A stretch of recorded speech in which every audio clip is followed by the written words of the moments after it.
در مسکو ماسکوفسکی област бошен марҳамат хатнасур кардани барои фарзандакатон варикосел меган ана вадянка меган ҳамин касалоро мо дар ҳамиҷа оператсия менем ва табобат мекунем хирсанҷ ки мо дар ҳамин ғарибӣ ҳамин ҳамватани худ мо омад месо мора дар ҳамин ғарибӣ. салому дуруди бепоён ба ҳамаи шумо бародарон ва хоҳарони аҳли ислом пеш аз ҳама тансиҳат бошед. боз ҳам барои дастгирии бародарҳо докторҷон дар Москва касоне ки ҳуҷҷатшон камтӣ дора ягон нуқсон дора ягон шикоят дошта бошед занг бизанед шумо дар хизматон ҳастед. ҳоли духтурҷон як муаррифӣ мекунад ва иншаалло ки мо навора оғоз мекунем. салому алайкум ва раҳматуллоҳи ва баракатуҳ. салому алайкум бародарони аҳли ислом ва ҳамватанони азиз. мо имрӯз қарор дорем дар Москва дар метро Братславский улица Люблинская 157 корпус 2. мо ҳаминҷа духтур ҳамчун духтури ҷарроҳ уролог шуда кор мекунем ва касалое ки мисол мебиёнд мисол ҳамватанои мо ягон документ ҳам надошта боша мо ора ҳатман дастгирӣ мекунем ки ҳаминҷа дар ҳамин ғарибӣ мисол кори ваё мушкили ваё осон шавад. анака духтурҷон гап занед ки кадом касалиёро шумо табобат мекунед. уролог гуфта дар уҷа чанд та метро ки ба он хотир барои фаҳмош шиданаш да уролог шуда мисол касалои гурда бале касалои мисол ҳастан простатит аст простатит хронический простатит касалои ҳастан цистит меган дар мисол дар урология медорад уретрит медорад ана касалои ҳастан ки мисол бесплодия меган масал фарзанд намеовад ё ки мисол уҷа сперматозоидош мисол паст баланд мешавад ё ки воспалитный процесс мешавад мисол даҳмоё ё ки ай тарафи мисол оилаш ё ки ай тарафиша мо мақсад ҳамин касалоро баъд касалое ки мисол грижа меган пахви грижа варикосел меган ана вадянка меган ҳамин касалоро мо дар ҳамиҷа оператсия менем ва табобат мекунем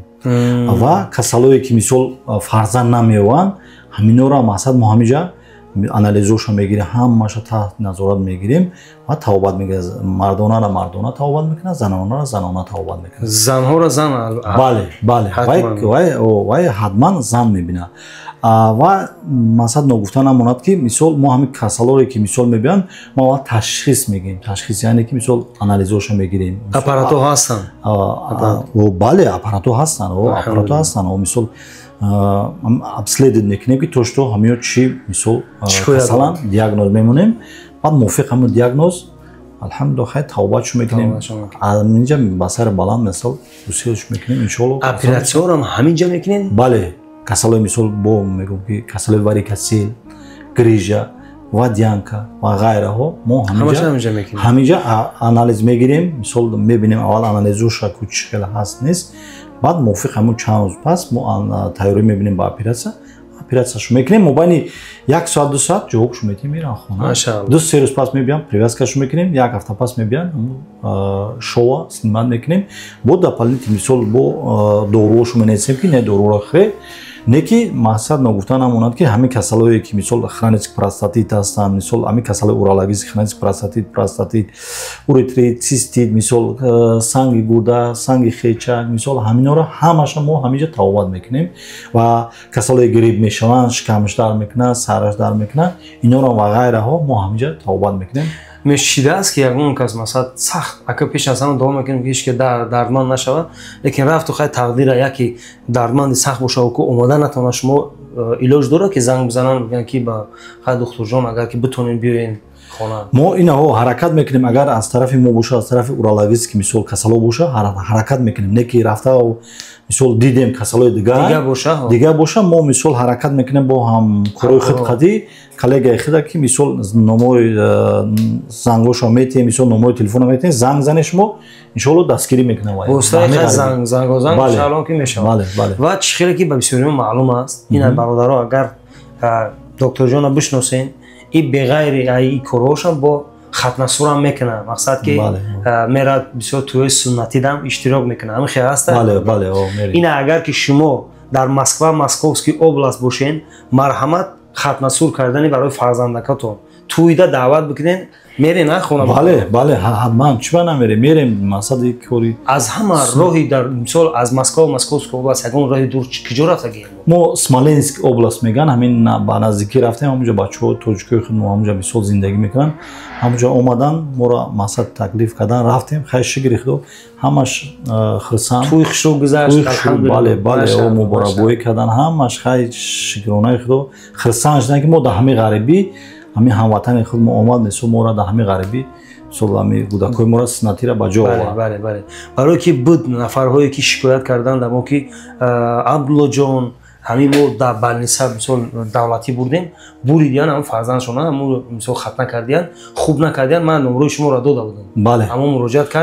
مراجعت کردن رفتیم خیلی فهمیدیم ما که دکترا را مثال وینود نمیبریم خیلی گفتیم اصلاحش می‌کنیم مثال همو اویلا همو مثال سیمیرا ما فهمیدیم که ما خود میرا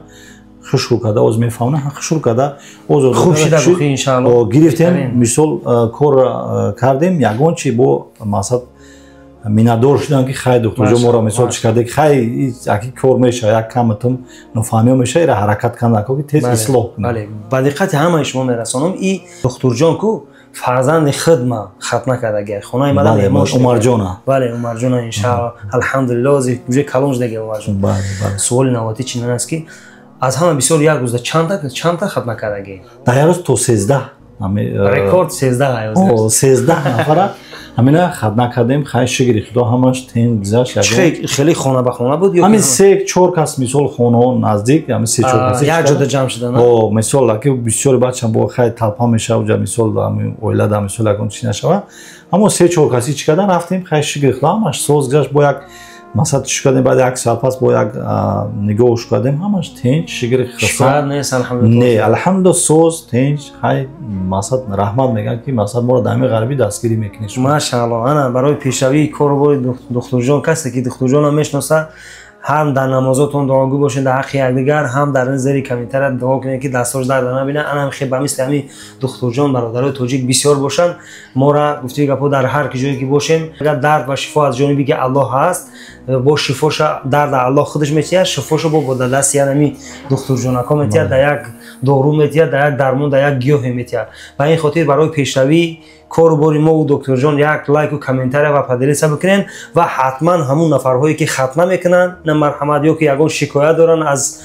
چخیلی که دکتر جان در بالا گفتن ان شاء الله مرحمت کنین در رقمکاش زنگ بزنین واتساپ هم داره با میتونه که برای خونه شما مثلا خط نصور بکنه اگر که با شما بیاین اینجا الحمدلله تمام نمودی تجهیزات اپارات‌های زمانوی دارن نه چخیلی که ما دیدیم بچه‌اش میسرن باشون برای شما نشون میتین در خدمت هستن. خلاصه به هم خاطر تنتون پیش از همه دعا میکنیم درد نکنن لیکن هر چی که باشه ان شاء الله مراجعت کنن. بله مراجعت ما دستگیری میکنیم. خدا نگهدارتون خیر. الله برکتتون. شما ده